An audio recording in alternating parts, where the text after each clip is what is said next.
Thank you so much for joining us here at the Cato Institute for our book event today on Fiscal Democracy in America, how a balanced budget amendment can restore sound governance.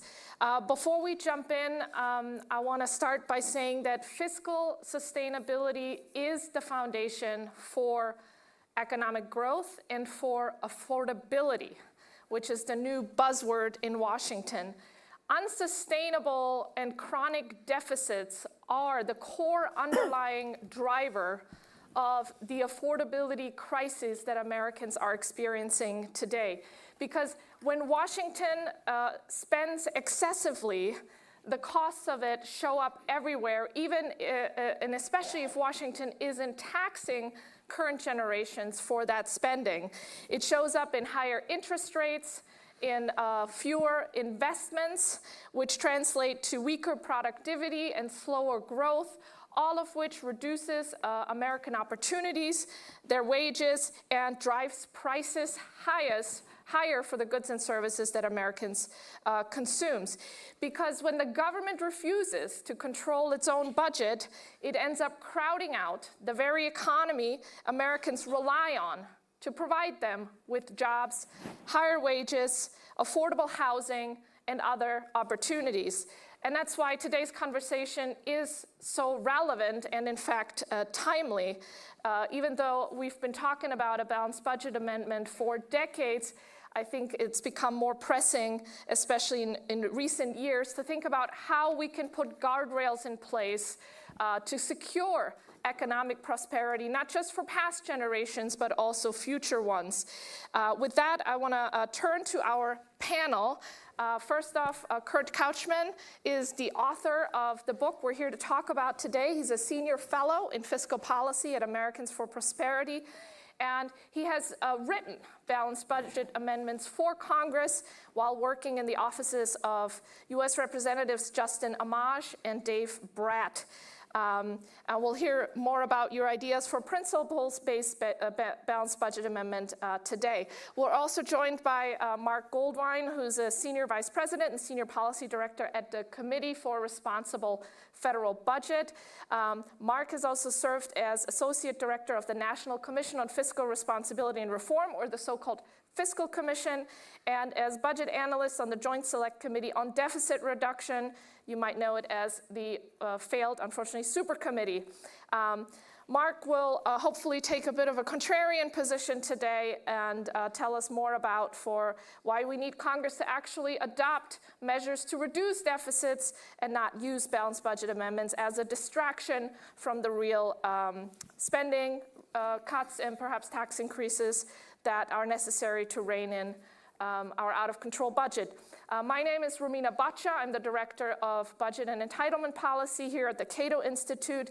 I'm also the principal author of the Debt Dispatch. It's available on Substack. I encourage all of you to sign up. And I believe that a balanced budget amendment is a useful commitment device, but on its own cannot solve our fiscal challenge. I've been advocating for a BRAC-like fiscal commission modeled after the successful Base Realignment and Closure Commission to tackle the economically necessary and politically unpopular reforms to unsustainable entitlement programs. With that, let's jump right in. We'll take questions from the audience towards the end, including from our audiences online. So feel free to send those in, and I'll see those on our pad. Kurt, starting with you, what is the U.S. Debt issue that you're hoping to address with a balanced budget amendment? Right. Well, first of all, thank you, Romina, for putting this event together. I'm so honored to be back here. And with Marc, who I used to work with at Committee for Responsible Federal Budget. This building is where my balanced budget amendment adventure began. It's talked about in the book a little bit. And so it's just exciting to be back here to talk about what's happened in the last 15 years on that front. So the debt challenge we face is that the debt burden is the highest it's been since World War II, and it is projected to keep growing. That means that we're having fiscal pressure on our monetary policy. We've seen that in higher inflation, continuing higher inflation, higher interest rates. We're seeing that in terms of lower economic growth, real economic growth, because there's crowd out for investments that increase worker productivity and compensation. So we're seeing the beginnings, I would say, of potential stagflation, and that's what we're trying to deal with. The interest costs now exceed defense spending. It's basically the second highest line item in the federal budget. And the last time the interest to revenue ratio was actually not even this high, it caused a bipartisan freakout under Reagan, Bush 1, and Clinton that actually did produce usually bipartisan, deficit reduction deals that brought us temporary surpluses along with a lot of luck. So that's the challenge. If we don't deal with it head on through changing the incentives that face our decision makers, our Congress mostly, then we could find ourselves in a period of prolonged and deep stagflation and perhaps fiscal crisis as well, which would have profound economic security and even democracy threats. Mark, with deficits at 6% of GDP and debt at about 100% of GDP and rising, why aren't we having a bipartisan freakout? What's going on? Why is nobody worried except us? Oh yeah, the people that I talk to are all worried, right? So, and I think half of them are here. Here's the situation with debt. Normally, when you give a government benefit or you cut taxes, you have very specific constituencies that have very narrow benefits. I can point to the person that's going to get the ACA subsidy if we extend it next year. The cost of debt generally are diffuse, uncertain, and in the future. And so we don't always see it. For a long time, and Kirk talks about in this book, for a long time we sort of had a implicit balanced budget amendment in that we sort of generally believed in moving towards balanced budget. Even though we didn't balance the budget very often, we're always moving towards it, right? President's budget always proposed it. People always thought that was the right goal. And then I think we learned, because the United States is the greatest economy in the history of the known universe, we didn't actually literally have to balance the budget. And that was a really dangerous lesson because that led many politicians, many economists, many others to think that money is free. And just because you don't need to balance, just because we can sustain a level of debt doesn't mean that money is free, but it appeared that way. I'll push back a bit, which is that when we have seen consequences of debt, there has been a little freak out. So when we saw inflation really get high in 2021, 2022, it's what killed Build Back Better, as an example. It's what led us to do Fiscal Responsibility Act instead of doing End the Emergency or whatever. And so politicians aren't unreactive to the situation, but they're underreactive. Nearly every U.S. state has some kind of balanced budget requirement. It's been considered in the U.S. Congress. Is it time for a federal balanced budget requirement, and why has it been so difficult to do something that so many states have already done and do so at the federal level? It is time. There are 39 states that have a constitutional requirement for some sort of budget balance, and those apply at different stages of the process. They take different forms. Some are more debt limits, some are more balanced budget requirements.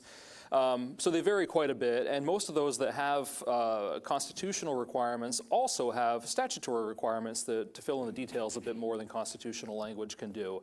There's only one state that has neither statutory nor constitutional balance requirements, and that's Vermont. Of course, it's always Vermont.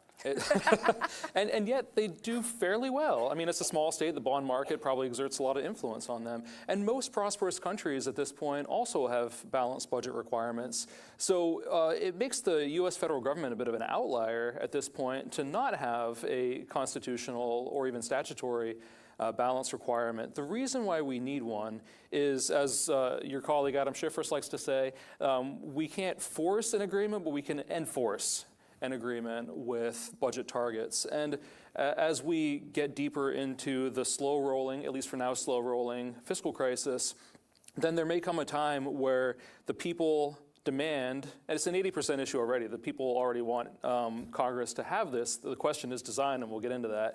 But it may be that Congress will want to make the deals, but in order to make the deals stick, they need something beyond their ability to touch. And that's what a constitution gives you. You know, it takes 2/3 of both houses of Congress and 3/4 of state legislatures, typically, to propose and ratify an amendment to the Constitution. And so that's a credible commitment device because Congress can't just change it on a whim.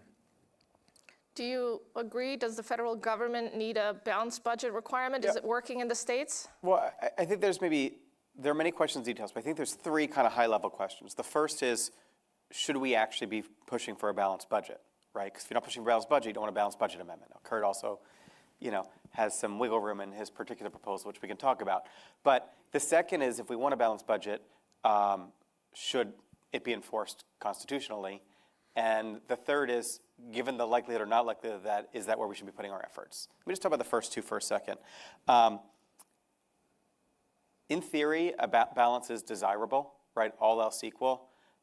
It's not clear whether or not it'll be desirable in the last margin. I'll talk about that in a minute. But it's not necessary for sustainability, right? I mentioned this before. The United States is the greatest economy in the history of the known universe. We can hold debt. Sometimes it's good for us to hold debt. It's good for us to have debt for emergencies, to help fight recessions, sometimes to make investments. What we can't have is a debt that is growing indefinitely faster than the economy. To achieve that, all we need is our deficit to be below our economic growth rate.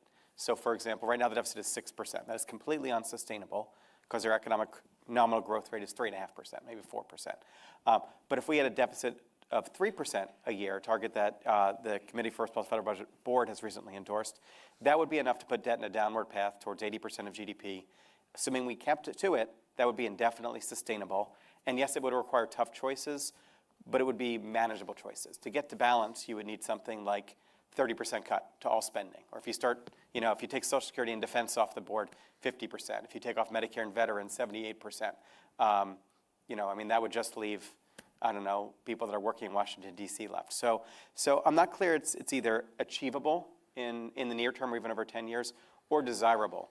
I'll stop there, but the next question is should the Constitution obviously be the enforcer here? Well, before we go to that, we're talking about two different kinds of balance, but that's not explicit yet. So let's talk about it. Marc is talking about full balance, which is where all spending, including interest costs, would be balanced against revenue in some way, maybe annually, maybe over the business cycle, lots of different ways you can do it. What I talk about mostly in the book is primary balance. So that's current program spending as compared to revenue. So that actually excludes net interest and is about half as much deficit reduction as it would take to get to full balance. And that is very close to a path to 3% deficit to GDP target over the next 10 years. I do think maybe we now just need to dig right in here. But so long as your interest rate on your debt is below your economic growth rate, primary balance is a very sustainable target. It creates a risk, but any target creates a risk because growth rates and interest rates can change. So I think primary balance would be a reasonable goal. A concern I have about your principle-based balanced budget amendment is it's intentionally ambiguous over whether it means full balance or primary balance. And I think that both could create some buyer's remorse of people that think you're talking about full balance. But more to the point, it kind of creates two equilibriums, right? And so it basically says the deficit either shall be 0 or it shall be 3. It doesn't give as much opportunity for it shall be 2.5 or it shall be 2. And so I do think that's a concern. But if we're having a debate over is primary balance a good target, Kurt and I think would be on the same side. It's a great interim target, and if interest rates get higher, we will need to go lower. But primary balance is a great place to be for now. Any target at this point is a better target than unlimited debt accumulation, which is our current target apparently. Tell us a little bit, what do you mean by principles-based BBA versus just, what people recognize as your straight-up balanced budget amendment? You cannot spend more than you take in revenues. How does this differ? Right, so the first balanced budget amendment proposals came out of the Great Depression. The idea was annual balance. There were some debt limit components of those as well. It's been about 90 years since a Maryland Democrat first proposed something that resembled a balanced budget amendment, and then a Minnesota Republican proposed the first real one the following year. And so the idea with the principles-based balanced budget amendment is to look at the Constitution and try to think about how you would apply a fiscal rule using the kind of language that the Constitution already has. So you crack open your pocket Constitution, which Cato has many copies of. You should get one if you don't have one. And you read the different provisions and you see, Congress shall have power to raise and support armies or raise revenue or whatever the different things are. And then you look at the U.S. Code, the statutes, and there are hundreds, thousands of pages even to fill out the details as to what these 5 or 6 words might mean in the Constitution. So for a principles-based balanced budget amendment, you want to really strip it down to the bare essentials that any American can understand. So it's basically balance the budget, which can happen over more than 1 year. And by the way, it can be full or primary balance or somewhere in between. That'd be fine. Secondly, you have to have a safety valve for emergencies. Now, it doesn't try to define what the emergencies are. They take different forms, and sometimes maybe emergency is not even the right term. Like the Louisiana Purchase, pretty good thing in historical context. Not exactly an emergency, it was more of an opportunity. And so the proposal says 2/3 of both houses can provide for an emergency. And then there's an expectation to repay that over a reasonable period of time. And then finally, given where we are now at least, there has to be a transition period. And this one says 10 years, or not more than 10 years after ratification, which of course would take at least a couple of years. It takes 38 state legislatures or conventions in 38 states. So it's probably a 12 So to is the 13 year 10-year period. requirement would that be in the amendment text? It is in the amendment, that's right. Yep. And so it doesn't have a lot of the details that often appear in traditional BBAs. A lot of the traditional BBAs would say, balance every year. They'll define spending as outlays, which is a statutory term. That means when the money leaves the federal government, not when Congress approves it. They'll often put the debt limit in the Constitution. They'll put the president's budget request in the Constitution, or they propose to. And that's already in statute, and it works okay. There's ways to fix that. And so I think there's a couple of issues with the way that a lot of people approach balanced budget amendments. A lot of people who are limited government folks, and many of us are in this room, want it to be a mechanism that forces that to happen. Senator Mike Lee wrote a whole book about that, and had 5 critical components, and only one of which I agree with, actually, in terms of actually getting a BBA done. And then the other thing is that people think that you have to be so specific in the text of the BBA that it's ironclad, that it's self-enforcing. I don't think that's possible in the Constitution. There's a lot of moral suasion that comes from having a relatively clear set of words in the Constitution, and then it's up to Congress to live up to it, and us as the people to push Congress to live up to it. Does it even need to be in the Constitution? I got a question earlier from someone who said, why don't we just do a spending cap and hold Congress to that? Why do we need a balanced budget amendment? Can't we just cap spending? Who's that to? To me? Let's hear from Marc. Sure. Well, I mean, it's kind of 2 different questions. The one is, should your focus be the imbalance, or should your focus be spending? And I think Kurt's absolutely right. The focus should be the imbalance. It should be the imbalance because both spending and revenue matter, but it also should be the imbalance because it's very easy to redefine spending as tax cuts if you just limit spending, right? So we got the Pell Grant program, we got the American Opportunity Tax Credit. They both give people cash to go to school. The only difference is the Department of Education administers one, IRS administers another. So I think obviously the target should be balance or imbalance, not spending. There can be secondary targets for spending and revenue, but the primary one should be balance. The second is should it be constitutional? And I go either way on this. I mean, the most, if we're quoting old colleagues, I will go with Rudy Penner, who beats Adam Schiffris, right? Which is the process isn't the problem is the problem. So at the end of the day, Congress actually needs to act. But we look across countries, across time, at cities, at local governments, you need some kind of external force, whether it's control board like the one that rescued DC that Alice Rivlin ran, or whether it's the Maastricht Treaty that led to the EU that caused all the European countries to have to target 3% and 60%. Having that outside enforcement is important. And a law can do that, right? And historically they have for a while. But a law can be easily reversed with another law. Constitutional amendment, even if it had effectively the same threshold to reverse, which it doesn't, has more of a sticking power to it. And so I do think there's an advantage to having that outside signal. And I would also note that in addition to the principles-based balanced budget amendment, the book does talk about statutory budget targets, which could proceed and then be amended in order to reflect a newly adopted constitutional amendment. They could stand on their own. We could see how they work. The problem with a lot of the statutory budget targets we've had over time is that they haven't been super well designed, or the enforcement hasn't been well designed. And you have to get the political incentives right. And to me, the statement that you quoted from Mr. Penner, doesn't adequately reflect that there are a set of incentives that operate on members of Congress. And if you have the external force of a constitutional provision and people saying, hey, you aren't balancing the budget, what's wrong with you guys? This is in the Constitution now, we had this whole national debate, and you're not even trying, then like that creates pressure on members to be able to show some evidence that they're getting there. So yeah, I mean, the constitutional and the statutory pieces go hand in hand. Yeah, I mean, I agree with that, and I also think if we're going to do a constitutional amendment, the principle-based way is the way to go. Other than, I think, being too hand-wavy on what your definition of balance is, we need to That's up to statute. We'll talk about that later. But I think that I think one could point to this amendment and argue it's simultaneously too strong and too weak. It's too strong for the reasons I said before. If it's real balance, if we're doing primary balance, maybe it's not too strong. But it does count on everything being in statute. And so then the question is, what happens if they don't, right? What are the enforcement mechanisms? This doesn't solve your problem.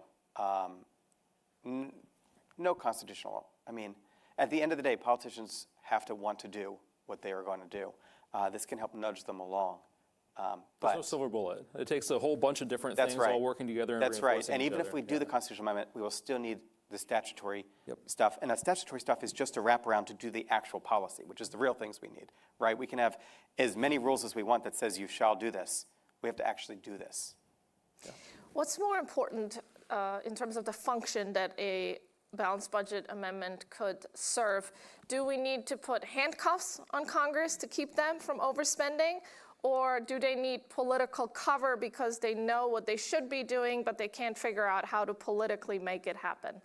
Yeah, I think that's the key question. I see a balanced budget amendment proposal as doing two things. One is that moral suasion for fiscal responsibility. And yes, there are details that matter about how you do that. The other thing is pushing Congress to figure out the details and to live with them. When you have constitutional backing for well-crafted statutory rules, then it makes those rules much more sustainable than if they don't have that foundation. And there are a number of different pieces that go into that. I mentioned the Responsible Budget Targets Act, and automatic enforcement that makes sense. It would be effective and politically sustainable. That's really important.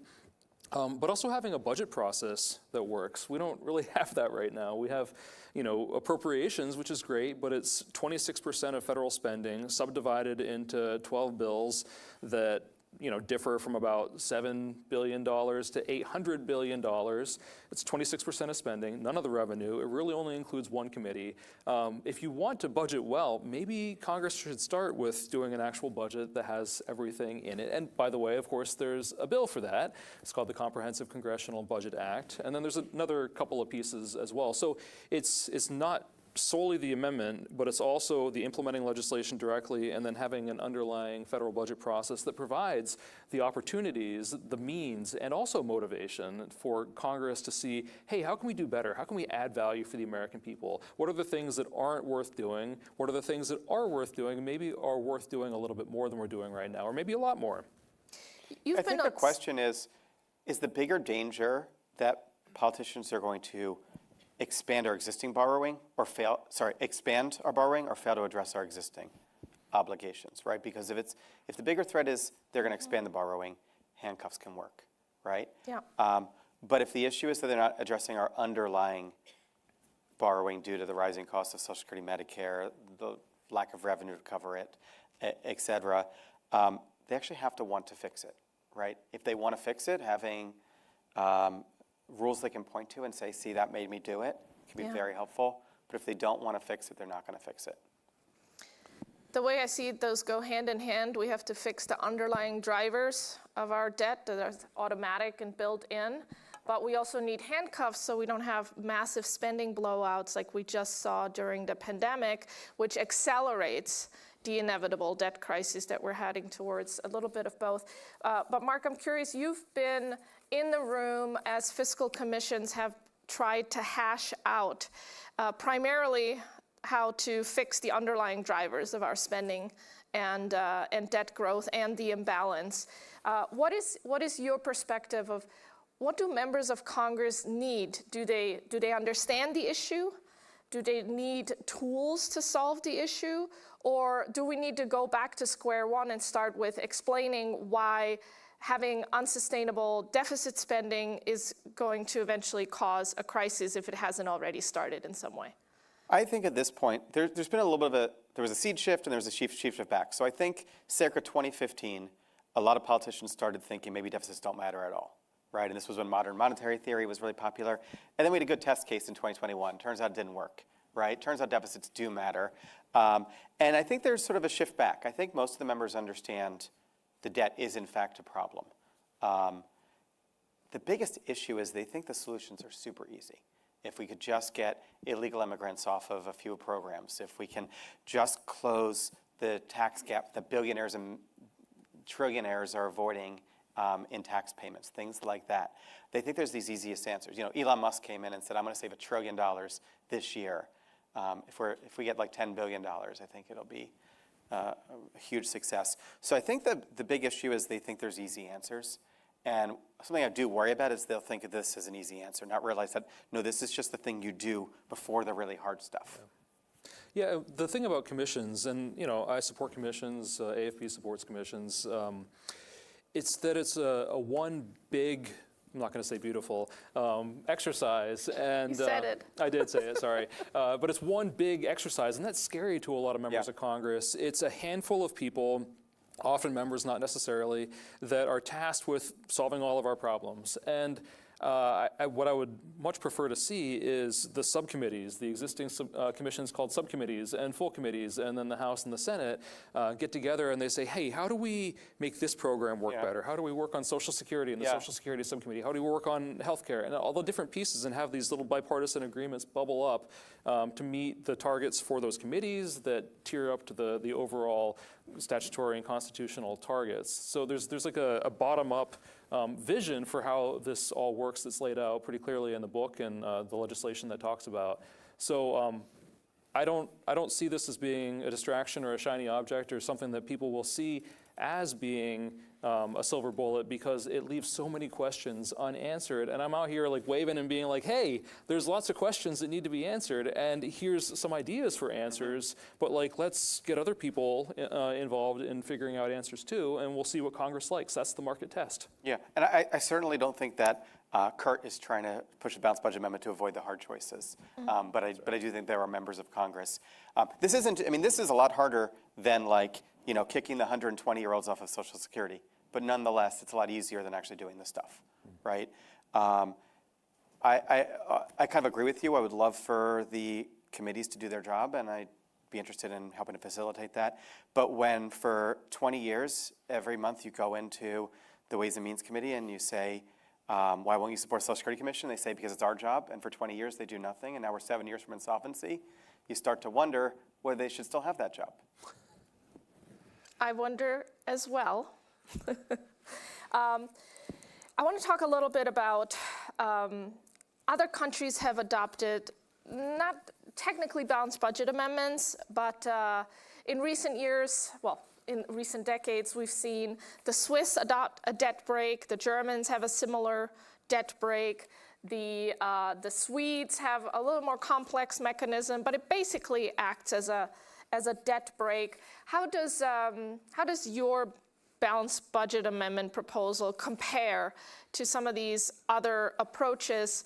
And why are you framing it around balancing the budget rather than, in these other cases, a way to limit the growth in the debt? If we don't actually have to balance our budget, is it helpful to talk about that as a goal? Especially, will people be disappointed if Congress adopts a balanced budget amendment and then turns out we're never actually balancing the budget?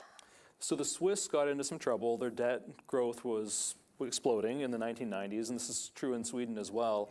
And after a number of years of discussing like what to do, how to do it, there was a constitutional amendment that was proposed by the Swiss legislature and sent to the people for a nationwide referendum, and it passed 84.7%.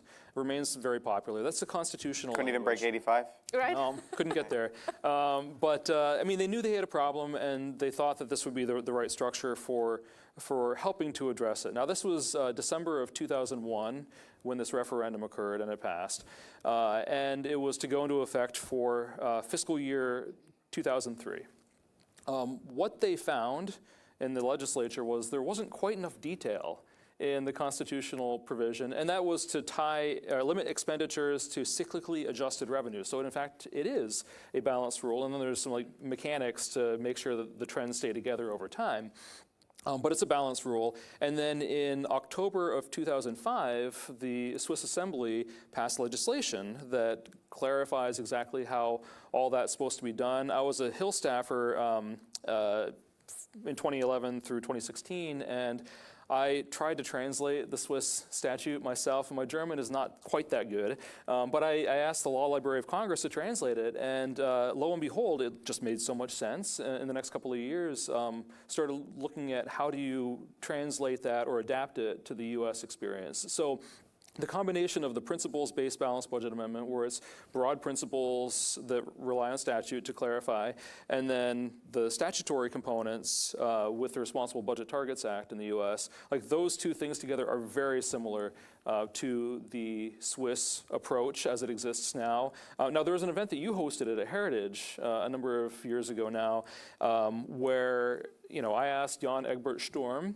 what they do for automatic enforcement, because this all sounded great, but how do you make sure the assembly does its thing? And he sort of looked puzzled for a minute, and he was like, well, there isn't anything. They know the rules, and they follow the rules. They just do it.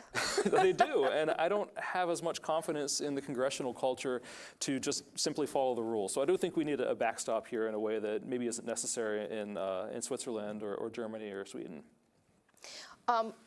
What examples do we have that Congress can't follow even the rules it sets for itself? And if that's the case, is a balanced budget amendment just as doomed if they just won't follow the rules? Let's talk about enforcement. How would that even work? Is the Supreme Court going to come down on members of Congress? Yeah, the court question I think is a really interesting one because you can't really, through statute, prevent the court from protecting people's individual rights. We see this in First Amendment cases, for example. In contexts where it's more of a political question, such as treaty powers. So there have been a number of presidents who have said, we're getting out of this treaty or whatever, and then members of Congress and others have sued over it, and the court has said, that's just not something we're touching, partly because there isn't implementing legislation for what the treaty powers are. But it seems to me that it's possible that this is the sort of case where the court would say that this is more of a political decision and it's not really something we can get involved with. But I'm not sure. I'm not sure about that. Not a lawyer, an economist. And so I think the best thing that we could do is help Congress achieve something resembling balance, as close to that as we possibly can, and then it will never become an issue that the court is asked to address. Remember, they can only deal with cases or controversies that are brought to it. They can't sort of on their own initiative say, hey, you're not doing your job, we're gonna take a look at that.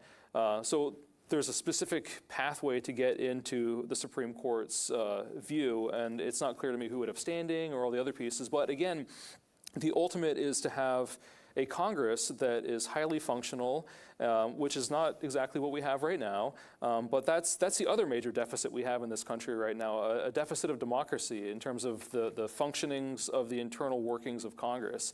And so that's a lot of what this is aimed at helping address as well. When you have a goal, you have to figure out how to get there, and that could have all sorts of additional spillovers in terms of leading to a more bottom-up Congress.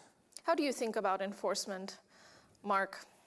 Yeah, I mean, we used to have enforcement that pretty much worked in the U.S. context. We have statutory caps. So basically, in fact, this is a case where we just do stick to them in a sense, right? We have a cap. We find loopholes, but we never violate the caps. And so the discretionary spending discretionary caps, we never violate them. We just move them. We move them. Convenient. We move them. Oh, we work agree around on them. side deals, yeah. We agree on side deals, but we never violate them, Yeah. right? Because we just don't, right? It's a place where the congressional order has held. I'm not saying the rule's working, but the congressional order has held that we follow the rule. Pay-go, we just waive every time, right? So that one has become almost a joke. Yeah. Grand Rudman obviously didn't work for very long. So a lot of them haven't worked. The one enforcement rule that so far has done okay but we'll see in 7 years, is the trust funds. You know, we pretty much have stuck to them. Again, we've done little cheating here and there, but pretty much for Social Security and in particular, and Medicare to a lesser extent, we've stuck to the rule that you can only spend out what you've brought in versus what's accounted for in the trust fund. So they can work, but I go back to my original point, which is Congress has to want them to. It can be an excuse, right, a helpful excuse, but if Congress really wants to do something, they are going to do it. And I doubt the Supreme Court would have the wherewithal, frankly, in a sense, to be able to stop them. Yeah, the other thing is that the Supreme Court, the way that they function is what is the law? And Congress has a very different mental model. Congress is about how do we mutually accommodate the vast diversity of interests, of views, of ideologies, all the different things that Congress is supposed to look at and mix together and figure out how do we tolerate each other, frankly. And the court just has a very different approach to the way that they do business. And so budgeting is supposed to be about balancing all the different concerns and equities that come before the body, and what the court does is not anything like that. But for example, let's say we were in balance, just for the sake of argument, and then we passed a big tax cut. Could someone challenge that to the court and say, no, the tax cut can't go through because it would take you out of balance, right, or a big spending bill?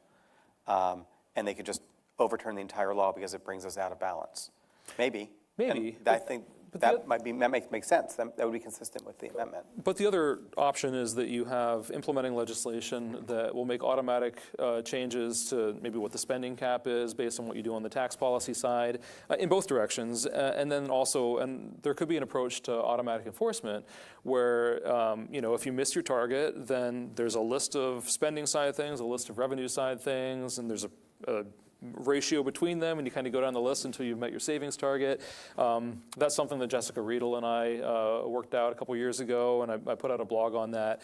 But there are politically better ways of doing automatic enforcement than the goofy meat acts of sequester, whether it's for discretionary spending or for, annually appropriated spending. I hate the discretionary term. It's appropriator speak. God bless them, but it's not something that applies to Congress overall. And then the pay-go sequester just hasn't worked at all.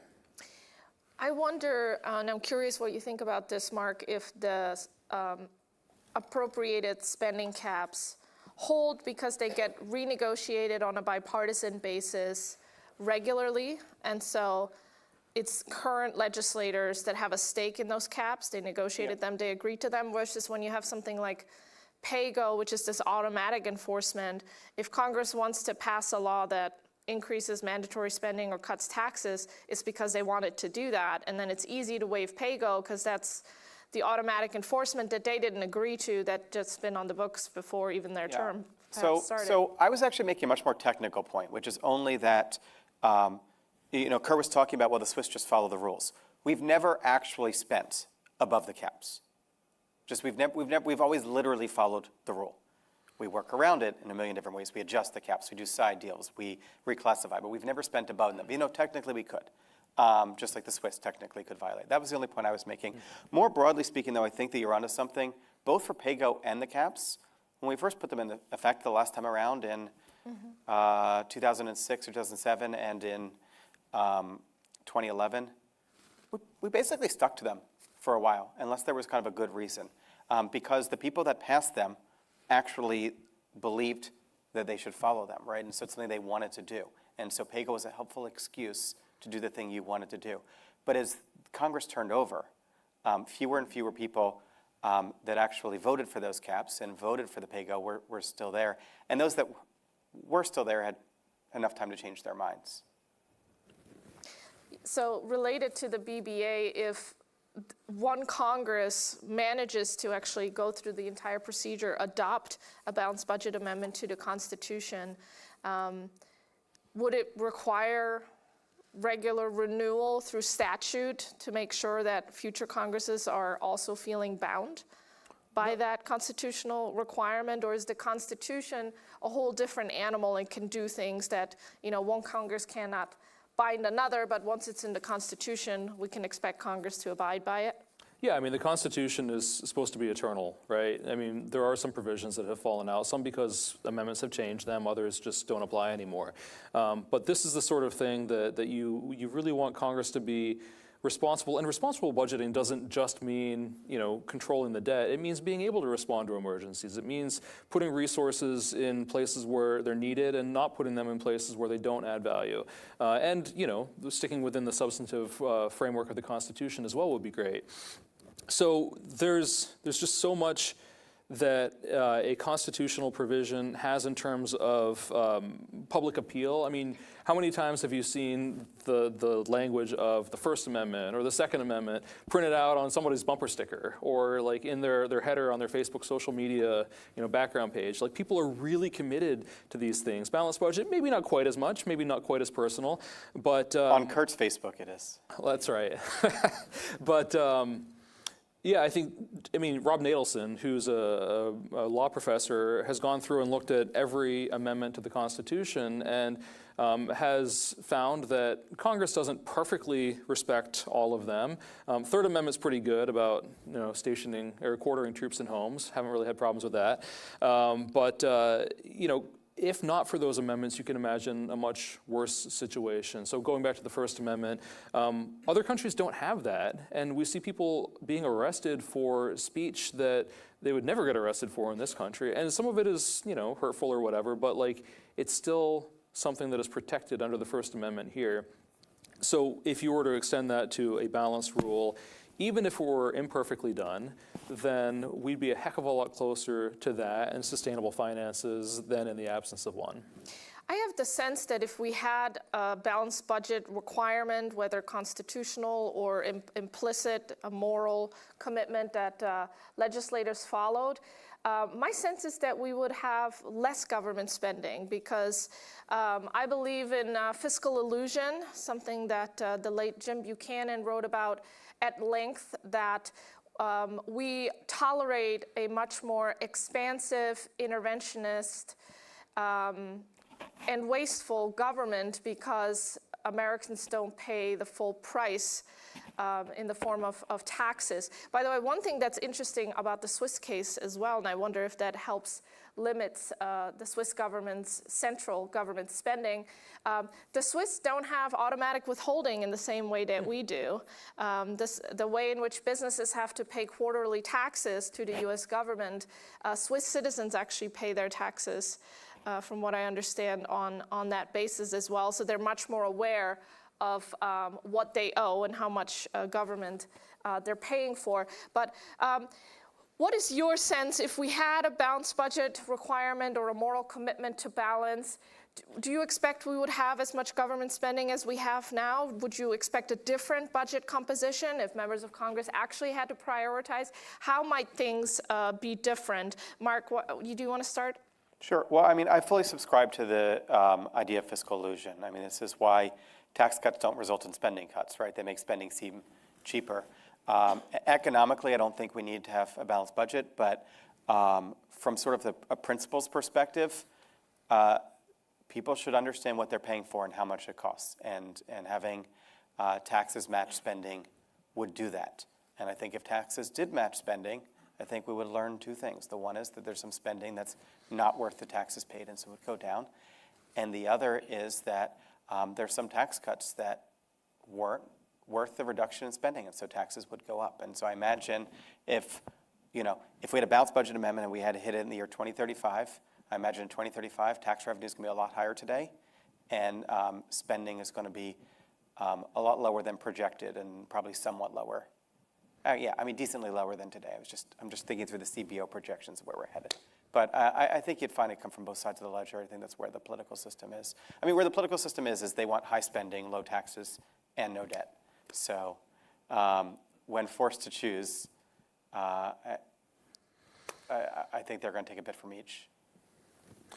I would think that there is enough low-value spending that would be the lion's share of fiscal consolidation. That's also my preferred outcome, so I might just be wish-casting here. But no, I mean, if you look through the different programs, you have healthcare spending is about $2 trillion on the spending side, and about $400 billion a year on the tax expenditure side. Okay, that's a lot more than it would take to balance the primary budget. Not saying we should cut all the healthcare spending, but healthcare experts do say that there's about a third of healthcare spending that provides no value for beneficiaries, none whatsoever. Can you get all that? Probably not. But you can get a chunk of savings by having a more efficient, patient-driven healthcare sector. Social Security, you guys just had an event here not too long ago talking about many, many, many different options, and some were revenue and some were spending side savings. And yeah, I mean, the nature of political deals is that you're going to have to take some from column A and some from column B, but when you pit them against each other, then I think we're going to realize that the value to society of doing the spending is not as much as you would destroy by all the costs that are embodied in revenue. Because like when you tax, you're not just taking a dollar and just shifting it from here to there. There's all these deadweight losses and collection issues. And I've seen estimates that it could be $1.60 to $1.80 of social costs for each dollar of revenue that's brought in. And so when you think about kind of equating marginal cost and marginal benefit, then I just think there's a lot of spending that doesn't pass that test, and that's where the lion's share would come from. I mean, I think there's a lot of spending that doesn't pass the test. I think there are a lot of tax breaks that don't pass that test. But the beauty of requiring some specific fiscal amount is Kirk can make his argument. You can bring in the cap people and have them make their argument. And then somebody has to decide, right? Somebody has to decide what they want to prioritize. Right now, nobody is deciding. Congress doesn't want to take responsibility to decide. I want to open the floor to the audience now to take questions. If you have a question, please raise your hand. A mic will be coming to you. Please announce your name and affiliation, and don't make long-winded statements. Just get straight to the question. We have a question right here in the front, and then one here in the back. Next. Thank you. I'm Jason Fickner with the Retirement Income Institute. And it's kind of a question for both of you, but Kurt, I want to address it to you first and Mark to comment. One of the criticisms of a balanced budget amendment that I've heard, and maybe you address in your book, is that since Congress is so good at being able to borrow money, that a balanced budget amendment would default them to just raising taxes. And then you'd get more spending, and taxes would increase, which would be crippling for the economy. Is there anything you've thought about where it says, we're going to put a cap on the revenues, say 18% GDP, 20, allow some adjustment for business cycles, but then be like a family budget. This is the revenue you have. Now you've got to make your spending match the revenue target instead of doing a balanced budget amendment. Yeah, so the political situation with any constitutional amendment is it takes 2/3 of both houses. And that means, like, if you said that all Republicans were going to vote for something and then the sufficient number of Democrats, you're looking at 70 Democrats in the House. It's a pretty big chunk of Democrats. And you've got, in the Senate, I guess that would be currently 14 Democrats would have to go along with that. So you're not going to get spending caps as a percent of GDP or anything else unless there's spending caps that are adjustable with revenue. Like, you have to tether those two things together to stop the debt accumulation, to balance the budget.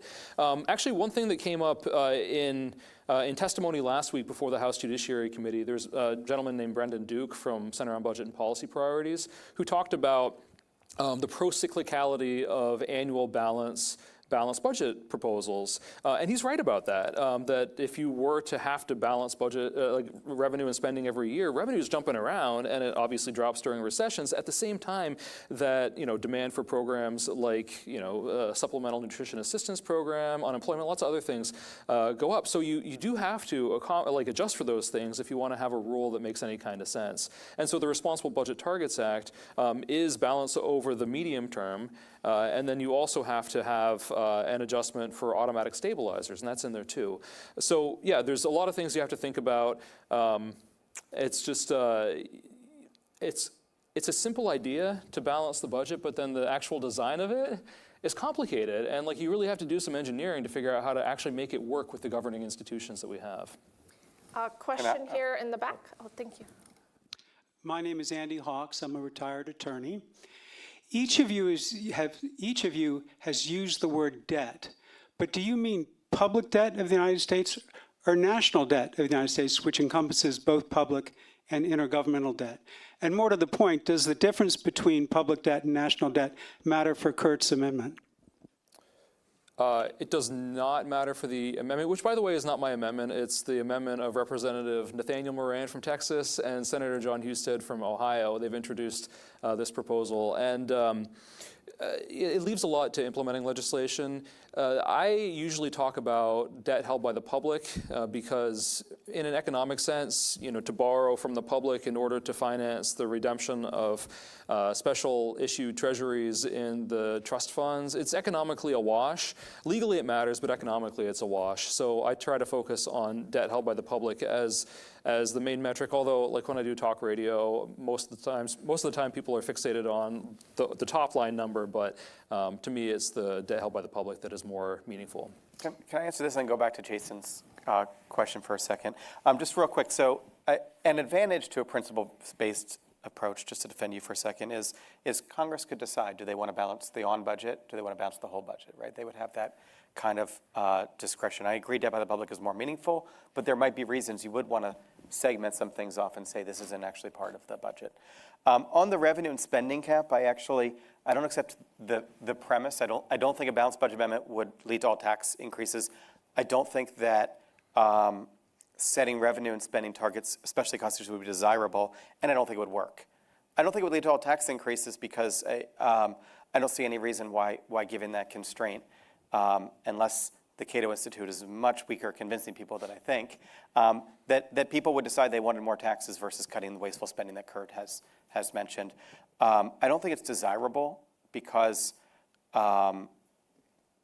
there's no particular reason to I think, favor any given dollar of spending over a given dollar of taxes. It matters the details of what they look like. Right now, we're making the really bad choice to impose taxes on future generations to pay for 6% of GDP of our government. If we shifted that to current generations through taxes, that might not be as good as cutting spending, but it'd be far better than the debt. I don't think it would work because the definition of spending and taxes are fickle. I mentioned the American Opportunity Tax Credit versus the Pell Grants as sort of an extreme case. But the truth is taxes and transfers are the same thing. They're just two sides of the opposite ledger. And so it would be extremely easy to work around any cap to achieve your desired size of government goal. There was some concern among a couple of the Republican members who voted against a BBA in 2011 that came out of the Budget Control Act. There were 4 House Republicans that voted against the BBA on the floor: Justin Amash, Paul Ryan, Louis Gohmert, and David Dreyer. And at least 2 of them were concerned about annual balance leading to tax increase ratchets, and that's why they voted against it, at least in part, as I'm told. But when you have a better design like we were talking about, then that risk is much ameliorated, and you can have a more stable and predictable platform for policy making of whatever your preferences are. Yeah. I mean, I do think that's true on an annual case because taxes just can collect money much faster. Mm-hmm. So if you were dealing with that, I'd agree.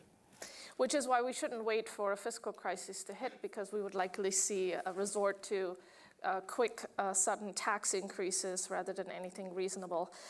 I do have a hypothetical question from online that might be a fun one. It says, from Anonymous, if running fiscal deficits is bad and balanced budgets are good, then running large government surpluses must be even better. Why wouldn't you agree with the idea that the government should, instead of running massive deficits, run large surpluses? Wasn't there a time when people were worried about the government was going to be running large surpluses and we needed to do something about that? Well, we don't need to run large surpluses. As the economy grows, if we're able to bring, like Marc said, the growth rate and the debt below the growth rate of the economy, the debt burden will fall. It's already much too high. But if we were to have massive surpluses, then you would be taxing well beyond current needs, and that means that you're imposing all of those collection and deadweight losses on society without a commensurate benefit. We do need to reduce the debt burden, but that does not require massive surpluses. It actually technically doesn't require any surpluses, and we don't actually need to or probably want to pay off the national debt. That happened during the Jackson administration for the first and only time. But there's actually some benefits to having a reasonable level of federal debt. It makes for a liquid backstop for the financial markets. It's useful in trade. And so some low level is fine. It's when it's too high and doesn't have enough of a margin for the emergencies that do come up, that's when you get into trouble. Yeah, I mean, I kind of think there's like two increments of deficit reduction. There's the one increment to get you to sustainable debt. And is that stable? Is that downward path? Whatever. But there's a certain amount that you need just to make sure that you're sustainable. And then beyond that, each additional deficit reduction has additional economic benefits in the form of less crowd out of investment, things like that, that needs to be weighed against the cost of whatever you're cutting or whatever tax you're increasing, right? And that would be true for small deficits or for small surpluses, right? And so it may be, if there's a lot of wasteful spending out there, that cutting from 2% of GDP deficit to 1% of GDP surplus is worth it. But it's not necessary for sustainability. It kind of depends on what's the trade-off with where you're getting the money. Let's talk about a real surplus, and if there are other questions, please raise your hand. We'll come to you next.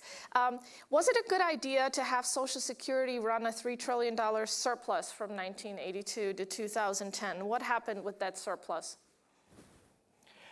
It would have been a good idea to find a way to set it aside in a more material way.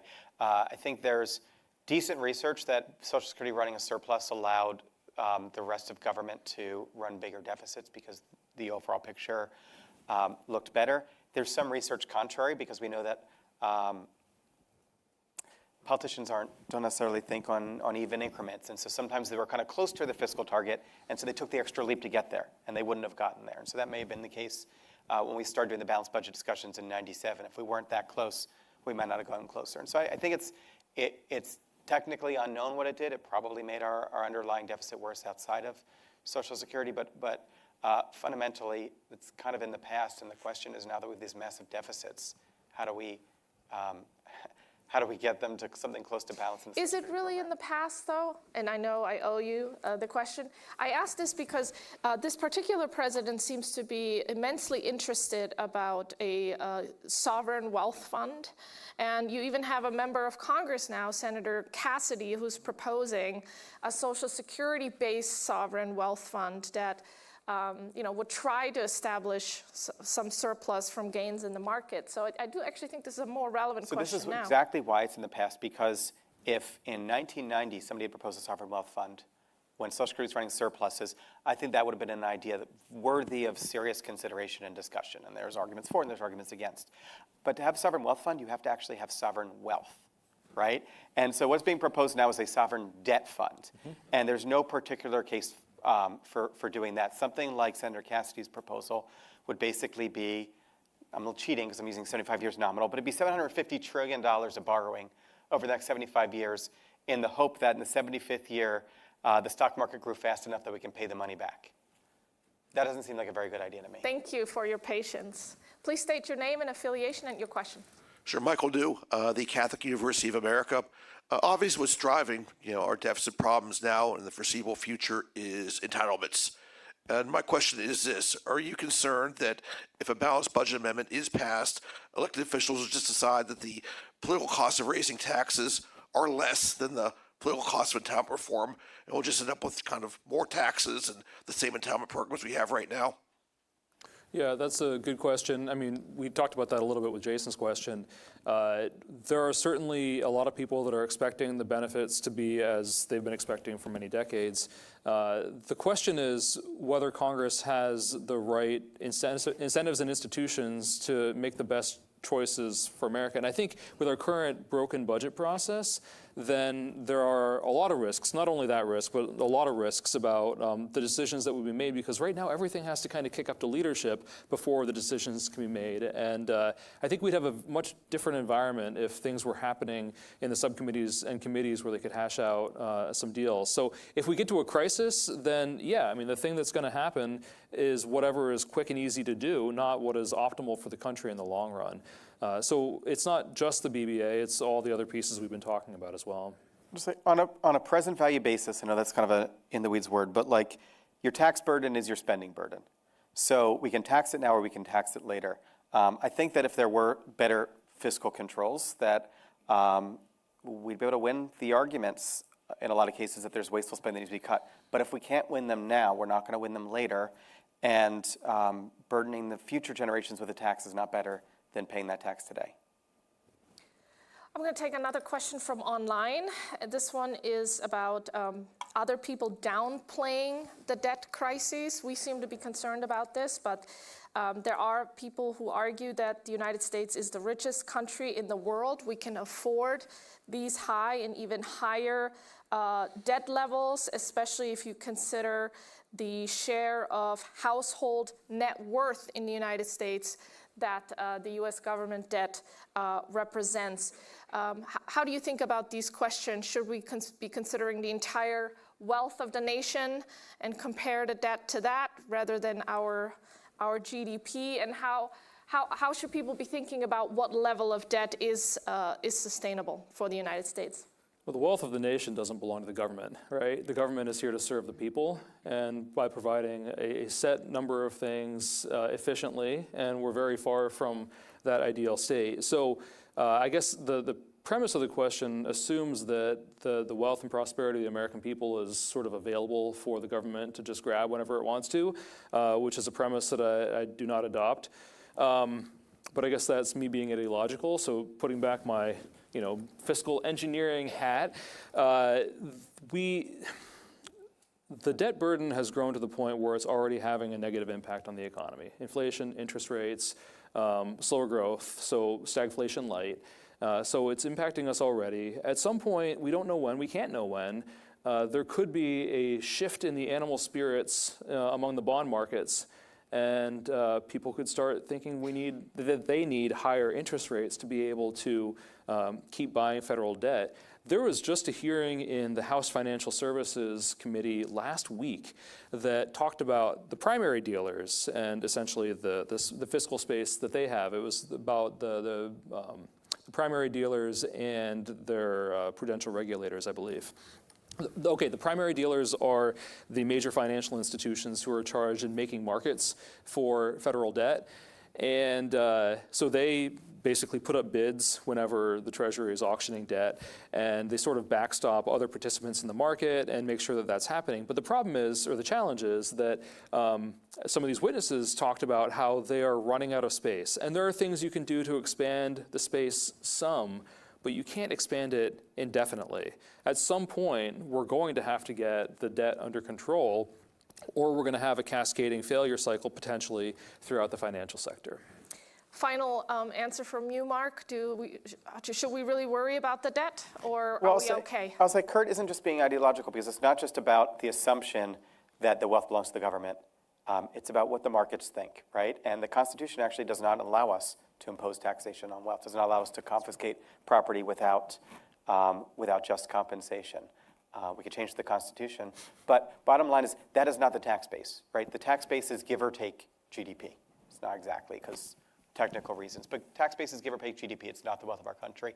Regardless, there's a sort of the bigger they are, the harder they fall type risk here.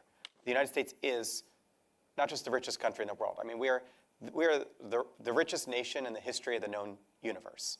Our economy is just incredibly dynamic. Our institutions, even when they're weak, are incredibly strong. We borrow in our own currency. It's the world's reserve currency. We have an incredible amount going for us, and that does mean we can probably hold a lot of debt. But it also means people rely on us being able to hold that debt. The entire global financial system is backed by our ability to hold that debt. And if they think there's just a 5% chance that we're not going to be able to hold all that debt, everything can come tumbling down. Thank you for all the work that you do in trying to stiffen spines in Congress and bring attention to these issues so we can continue to secure a strong, stable United States that provides opportunities and prosperity, not just for Americans, but also for people across the globe. And thank you for taking the time today to join us online and in person on these important issues. I believe we will have some lunch upstairs for those who are here in person. Thank you again. You can continue this conversation with us online at cato.org. And I also would encourage you to follow the Debt Dispatch on Substack. Thanks again. Thank you, Marc.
you.